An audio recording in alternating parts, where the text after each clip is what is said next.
नमस्कार मित्रांनो, आज आपण पाहणार आहे ॲनालिटिकल केमिस्ट्री. त्याच्यातलं chapter number 1 that is spectrometry. याच्यातला पहिला टॉपिक आहे introduction of spectrometry. Spectrometry is a measurement of interaction between light and matter. Suppose एखादं आपण वस्तू घेतली, एखादं मॅटर जर घेतलं आणि त्याच्यावर जर लाईट आपण इंटरॅक्ट केला तर त्या मॅटरने किती अमाऊंट ऑफ लाईट ॲब्सॉर्ब केलेली हे आपण ह्या स्पेक्ट्रोमेट्रीवरून डिटरमाइन करू शकतो किंवा मेजरमेंट करू शकतो. सेकंड पॉईंट घ्या, it deals with the transition induced in a chemical species bye interaction with the photons of electromagnetic radiations. Generally जे पण केमिकल स्पेसीज आहेत ते इलेक्ट्रोमॅग्नेटिक रेडिएशन काय करत असतात, ॲब्सॉर्ब करत असतात. मग एखाद्या केमिकल स्पेसीजने जर इलेक्ट्रोमॅग्नेटिक रेडिएशन ॲब्सॉर्ब केलं की तिचं काय होतं, ट्रान्झिशन होतं. आणि ते ट्रान्झिशन हेच आपण काय करणार आहे, स्पेक्ट्रोमेट्रीमध्ये किती झालेलं आहे हे डिटरमाइन करणार. The device which is use to measure relative energy that is emitted, transmitted or reflected in UV, visible or IR region. आता या स्पेक्ट्रोमेट्रीमध्ये आपण एक इन्स्ट्रुमेंट यूज केलेलं आहे किंवा करणार आहोत, स्पेक्ट्रोफोटोमीटर. आता स्पेक्ट्रोफोटोमीटरचं एक्झॅक्टली वर्किंग काय आहे ते आपण बघणार आहोत या पॉईंटमध्ये. तर स्पेक्ट्रोफोटोमीटर याच्यामध्ये आपण काय मेजर करत असतो, तर किती एनर्जी ॲब्सॉर्ब केलेली आहे, एखाद्या स्पेसिसने किती अमाऊंट ऑफ एनर्जी ॲब्सॉर्ब केलेली आहे आणि किती अमाऊंट ऑफ एनर्जी इमिट केलेली आहे किंवा ट्रान्समिट केलेली आहे किंवा रिफ्लेक्ट केलेलं आहे. मग आता हे जे आपण इमिटेड, ट्रान्समिटेड, रिफ्लेक्टेड हे कुठल्या रिजनमध्ये पाहणार आहोत, UV रिजनमध्ये पाहणार आहोत, विजिबल रिजनमध्ये पाहणार आहोत आणि IR रिजनमध्ये पाहणार आहोत. तर आपल्याला जे काही आउटपुट जे भेटणार आहेत या स्पेक्ट्रोफोटोमीटरकडून हे कोणत्या फंक्शनमधून भेटणार आहे, तर त्याचा वेव्हलेंथ किंवा त्याचा वेव्ह नंबर, म्हणजे एखाद्या स्पेसिसने किती wavelength of light he transmit केलेली आहे, रिफ्लेक्ट केली आहे किंवा इमिट केलेली आहे. हे जे इन्स्ट्रुमेंट जे काही वर्किंग करणार आहे त्या इन्स्ट्रुमेंटला आपण काय म्हणत असतो, स्पेक्ट्रोफोटोमीटर म्हणत असतो. The spectrometry which deals with the absorption of electromagnetic radiation in visible region is called spectrophotometry. आता इलेक्ट्रोमॅग्नेटिक रेडिएशन शॉर्ट फॉर्म आपण कशाने डिनोट केलेले, EMR. The absorption of electromagnetic radiation in visible region. जे visible region असेल, जे की आपल्याला clearly आपण विजिबल आपल्याला दिसू शकतात ते रेज, त्या रेजमध्ये जे काही इलेक्ट्रोमॅग्नेटिक रेडिएशन ॲब्सॉर्ब करतं एखादं species, that is called as what, spectrophotometry. हे झालं तुमचं introduction of spectrophotometry. Next point, origin of spectra. आता हा स्पेक्ट्रा ॲक्च्युली क्रिएट कसं झालं आहे आपण ते या स्लाइडवरून पाहणार आहे. The electromagnetic radiation possesses certain amount of energy which gives in terms of unit is called as photon. आता इलेक्ट्रोमॅग्नेटिक रेडिएशन जर आपण पाहिले is nothing but the what, energy. म्हणजे एखादा लाईट हा एखाद्या स्पेसिसवर जेव्हा पडतो तेव्हा काय असतं त्याच्यामध्ये, त्या लाईटमध्ये काय असते, एक प्रकारची एनर्जी असते, बरोबर आहे. आता ही एनर्जी कसं असते, in the form of quanta. Quanta म्हणजे काय, इट इज द बल्क, म्हणजे जास्त प्रमाणात असेल किंवा एखादा गठ्ठा प्रमाणात असेल त्याला आपण युनिट म्हटलं तरी चालेल. त्या युनिटला काय म्हणत असतो मग आपण, that is called as what, photon. अशा लाईट्सला काय म्हणतो आपण, फोटॉन.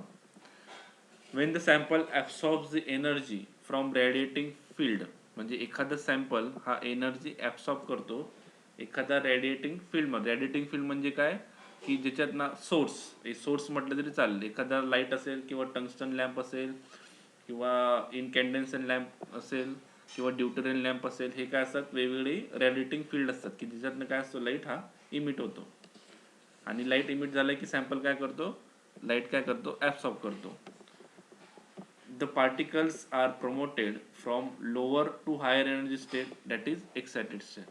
आता एखादा मॉलिक्यूल किंवा एखादा ॲटम किंवा एखादं स्पीसीज हे जेव्हा लाईट हे ॲब्सॉर्ब करतात ॲब्सॉर्ब करून झाल्यानंतर त्याच्यात काय होतं, सर्टन चेंजेस होतात. आता सर्टन चेंजेस म्हणजे काय, त्यातले काही इलेक्ट्रॉन्स हे काय असतात, लोअर टू हायर एनर्जी स्टेटमध्ये काय असतात, प्रमोट होत असतात. बरोबर आहे. प्रमोट होता म्हणजे काय असतात, ते ground state to excited state काय होतात, ते मायग्रेट होतात. मग अशा वेळेस आपल्याला काय भेटतो, तर स्पेक्ट्रा भेटतो. बरोबर आहे. मग स्पेक्ट्रा हे किती टाईपचे असतात, spectra two types. Band spectra which is a very complex and originated from the molecules. हे मॉलिक्युल्सचे जे आपण स्पेक्ट्रा घेतो ते काय असतात, नेहमी कॉम्प्लेक्स असतात. बरोबर आहे. कॉम्प्लेक्स असतात म्हणजे काय, तिचे जे स्पेक्ट्रा असतात ते काय असतात, ओव्हरलॅप झालेले असतात. ओव्हरलॅप झालेलं असतं म्हणून त्याला काय म्हणतोय आपण, कॉम्प्लेक्स म्हणत असतो.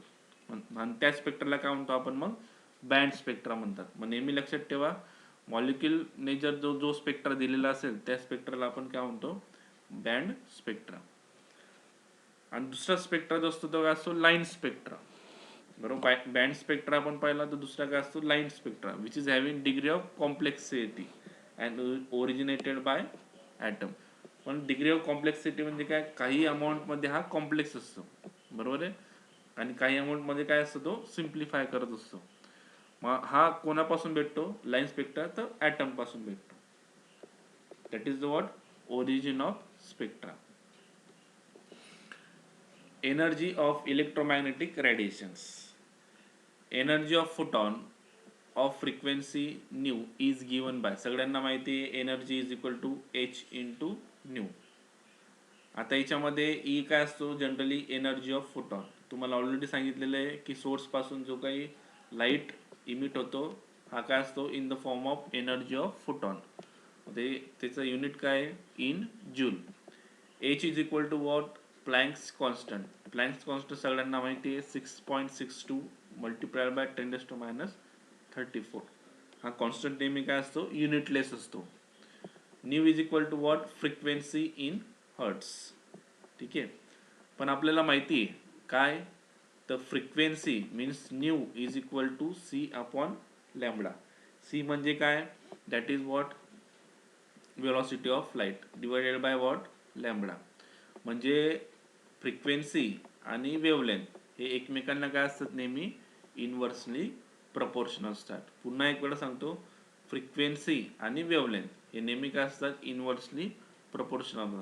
म्हणजे फ्रिक्वेन्सी जर वाढत असेल तर वेवलेंथ काय होईल, कमी होईल, इनव्हर्सली प्रपोर्शनल असल्यामुळे. Therefore from equation first. आता इक्वेशन फर्स्ट मध्ये न्यूची किंमत जर आपण पुटअप जर केली तर ई इज इक्वल टू काय होतो, एच सी अपॉन लॅम्बडा. हे झालं equation number 2, where C is equal to velocity of the light. From equation 2, shorter the wavelength and greater is the energy. बरोबर आहे. मग आता एनर्जी सुद्धा काय झाली, वेवलेंथला काय झाली, इनव्हर्सली प्रपोर्शनल झाली. बरोबर आहे. याच्यात एनर्जी ही काय आलं, एच सी अपॉन काय झालं, lambda.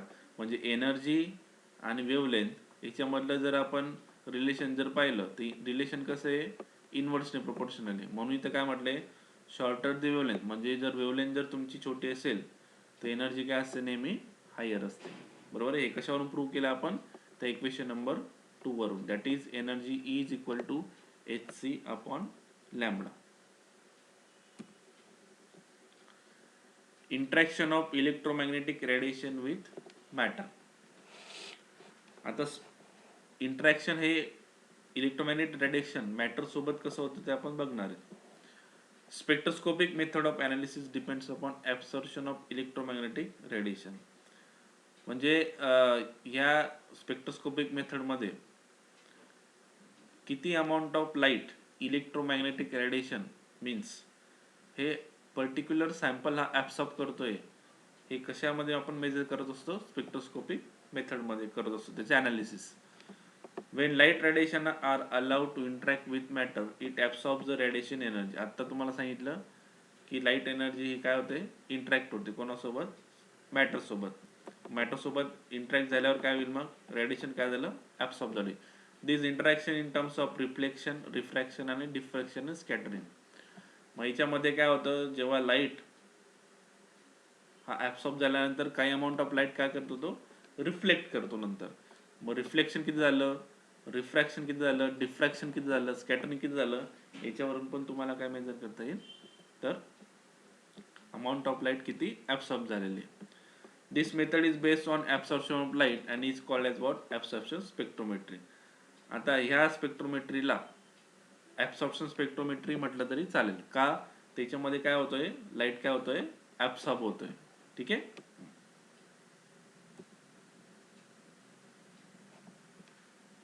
Electromagnetic radiation and its characterizations. Wave properties of electromagnetic radiation, that is EMR, consists of oscillating electric and magnetic field that propagate through the space along a linear path and with constant velocity. Generally आपण जर electromagnetic radiation याची जर आपण waves property जर पाहिली, तर wave property कशी असते generally, it becomes oscillating electric and magnetic fields. आता ही जी वेव्ह असते ही कंटिन्युअसली होत असते, ऑसिलेट होत असते in the form of electric and magnetic field and which is propagate in the space through the linear path. आता ही जी का वेव्ज असेल ती नेहमी कशी ट्रॅव्हल होते, along the linear path and with what, constant velocity. Velocity काय असते मग, कॉन्स्टंट असते. Oscillation in the electric and magnetic field are perpendicular to each other. सगळ्यांना माहिती आहे जी का वेव्स ट्रॅव्हल होत असते, तर ती वेव्स ट्रॅव्हल होत असताना जे का ऑसिलेशन होत असतं ते perpendicular to magnetic field and electric field असतं. And to the direction of the waves propagation with plane polarization electromagnetic radiation showing the electric field, the magnetic field and the direction of the wave propagation. जर तुम्हाला wave पाहिजे तर ही पहा, ही wave असते, ही generally काय असते, याच्यामध्ये अप्पर पार्ट जो असतो तो क्रेस असतो, लोअर पार्ट असतो तो ट्रफ असतो. आता जर तुम्ही जर पाहत असाल तर ही इथून जी वेव्ह जी दिसते इथपर्यंत, that is called as what, frequency. बरोबर आहे. दोन क्रेस्ट मधलं जे डिस्टन्स असतं that is called as what, wavelength. सगळ्यांना माहिती. आणि ह्या जे डिस्टन्स असतं एक क्रेस्ट मधलं from the that particular axis पासून जे काय क्रस्टचं जे डिस्टन्स असतं that distance is called as what, amplitude. आता आपण एक वन बाय वन पाहणार आहेत. Frequency which is nu is the number of oscillation or vibration in the electric field per unit time. आता न्यू म्हणजे काय, तर number of oscillation in the electric field per unit time. आता हे एक oscillation झालंय इथून तर कुठपर्यंत, एक ऑसिलेशन झालंय इथपर्यंत, म्हणजे एक क्रस्ट आणि एक ट्रफ, हे जिथं एंड होतं तिथं काय असतं, वन ऑसिलेशन होत असतं. That one oscillation per second is equal to what, 1 hertz. म्हणजे तुम्हाला दिसत असेल खाली इथपर्यंत काय म्हटलेलं आहे, 1 सेकंड इज इक्वल टू काय म्हटलंय, 1 हर्ट्स. म्हणजे एक पर्टिक्युलर सिंगल वेव्ह जी असते ती काय असते, 1 हर्ट्सची असते. बरोबर आहे. त्याची फ्रिक्वेन्सी कितीची असते, 1 हर्ट्सची असते. The wavelength of electromagnetic waves is defined as the distance between successive Maxima और सक्सेसिव्ह मिनिमा. आत्ता जस्ट मी एक्सप्लेन केलेलं आहे की वेवलेंथ जर तुम्हाला डिटरमाइन करायचं असेल तर दोन सक्सेसिव्ह काय पाहिजे, मॅक्झिमा पाहिजे, किंवा सक्सेसिव्ह काय पाहिजे, क्रेस्ट पाहिजे. ते दोघांमध्ये डिस्टन्स काय असतं, नेहमी वेवलेंथ असतं. For ultraviolet and visible electromagnetic radiation the wavelength is usually expressed in नॅनोमीटर्स.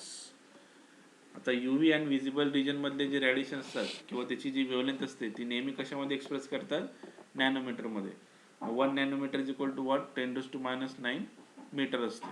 बरोबर आहे. The wavelength for infrared radiation is given in microns. आता 1 मायक्रॉन म्हणजे काय, 10⁻⁶ मीटर.